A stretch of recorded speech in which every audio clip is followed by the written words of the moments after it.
Hello बच्चों, नमस्कार। मैं राकेश गौतम। जी हाँ बच्चों, आज के लेक्चर में हम लोग बात करने वाले हैं कि जो बीजांड होता है, जिसे हम लोग गुरु बीजाणुधानी कहते हैं, इसकी संरचना कैसी होती है। ठीक है बच्चों, देखिए इधर।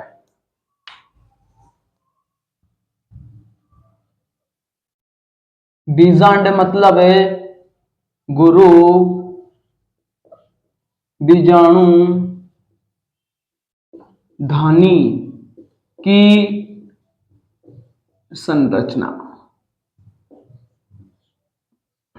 आज के लेक्चर में हम लोग बच्चों बात करेंगे कि जो बीजांड होता है इसकी संरचना कैसी होती है। ठीक है बच्चों, देखिए इधर। यहां पर बच्चों में बीजांड का एक जो डायग्राम होता है वो मैं बना देता हूं।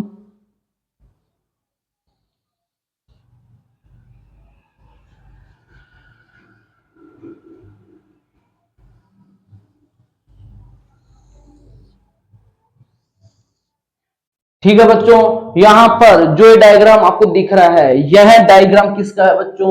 यह डायग्राम बीजांड का है। किसका है? बीजांड का है। इसमें सबसे बाहर आपको यह आवरण दिख रहा होगा, इसे कहते हैं बच्चों बाह्य अध्यावरण। क्या कहेंगे इसे? बाह्य अध्यावरण कहते हैं। इसके जस्ट नीचे ये वाला आवरण आपको दिख रहा होगा। दिख रहा है कि नहीं बच्चों? दिख रहा है ना? इस अंदर वाले आवरण को कहेंगे बच्चों आंतरिक अध्यावरण। क्या कहेंगे मुन्ना? इसे कहेंगे आंतरिक अध्यावरण कहेंगे। हो गया इतना क्लियर? ध्यान रखना कि जो आंतरिक अध्यावरण है इसके अंदर यहां पर ये जगह दिख रही होगी। ठीक है, इसे कहते हैं बच्चों बीजांड का है। बीजांड काय। क्या कहेंगे इसे? बीजांड काय कहते हैं। ठीक है, इसी बीजांड काय के अंदर एक ऐसी संरचना होती है, दिख रही होगी आपको। इसी बीजांड काय के अंदर एक ऐसी संरचना होती है बच्चों जिसमें 3 कोशिकाएं ऊपर की तरफ होती है, 2 कोशिकाएं नीचे होती है और 1 कोशिका यहां पर होती है। ठीक है, साथ में 2 ध्रुवीय केंद्र इधर होते हैं। ध्यान रखना कि बीजांड काय के अंदर जो इस संरचना बनी हुई है, इस संरचना को कहेंगे बच्चों भ्रूण कोश। क्या कहेंगे इसे? भ्रूण कोश कहते हैं। भ्रूण कोश को मादा युग्म कौदभिद भी कहते हैं। क्या कहते हैं बच्चों? भ्रूण कोश को मादा युग्म कौदभिद भी कहते हैं। हो गया इतना क्लियर? यहां पर देखिए बच्चों, इस एरिया को देखिए, यह वो जगह है जहां पर अध्यावरण अनुपस्थित है। दिख रहा ना आपको? भाई ये पूरा का पूरा क्या अध्यावरण है, लेकिन मैं इस जगह की बात कर रहा हूं यहां पर कोई अध्यावरण नहीं होता है, तो इस जगह को कहेंगे बच्चों बीजांड द्वार। क्या कहेंगे बच्चों? इसे बीजांड द्वार कहते हैं। इसे क्या कहते हैं? बीजांड द्वार कहते हैं। बीजांड द्वार का जस्ट अपोजिट एंड है, ऊपर वाला जो एंड होगा इसे कहेंगे बच्चों निभाग।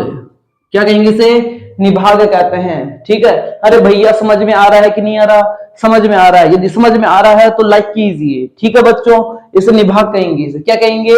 इसे निभाग कहेंगे। इसे जस्ट नीचे इस डंडी जैसी जो संरचना होती है, इस डंडी को कहेंगे बच्चों बीजांड व्रंत। बीजांड व्रंत कहेंगे, जिसे हम लोग फ्यूनिकल भी कहते हैं। इसे क्या कहते हैं बच्चों? फ्यूनिकल कहते हैं। ठीक है, आपका जो फ्यूनिकल होता है इसके जस्ट नीचे यहां पर एक ऐसी संरचना होती है, इसे कहेंगे बच्चों प्लेसेंटा। क्या कहेंगे इसे? क्या कहेंगे? बोलिए बोलिए। इसे प्लेसेंटा कहते हैं, मतलब किसे अपरा कहते हैं। इसे क्या कहते हैं बच्चों? अपरा कहते हैं। यहां देखिए बच्चों, ये तुम्हारा बीजांड हो गया। क्या ये बीजांड है? इसके जस्ट नीचे ये क्या है? बीजांड व्रंत। क्या है ये? बीजांड व्रंत है। ध्यान रखना, बीजांड बीजांड व्रंत से इस क्षेत्र से जुड़ा हुआ है। ठीक है, इस क्षेत्र को कहेंगे नाभिका। नाभिका दूसरा नाम बच्चे से क्या कहेंगे? हाइलम। क्या कहेंगे बच्चा? इसे हाइलम कहेंगे। ठीक है बच्चों, इस तरीके से आप लोगों के सामने दिख रहा होगा कि यह जो संरचना बनी हुई है यह पूरी तरीके से बीजांड की संरचना है। किसकी संरचना बच्चों? बीजांड की संरचना है। ठीक है बच्चों, यदि आपको कोई परेशानी होती है आप लोग मुझे कमेंट करके बताइए। ओके बच्चों, अब हम लोग नए वीडियो मिलेंगे, एक नए कंटेंट के साथ मिलेंगे। तब तक जय हिंद, जय भारत बच्चों।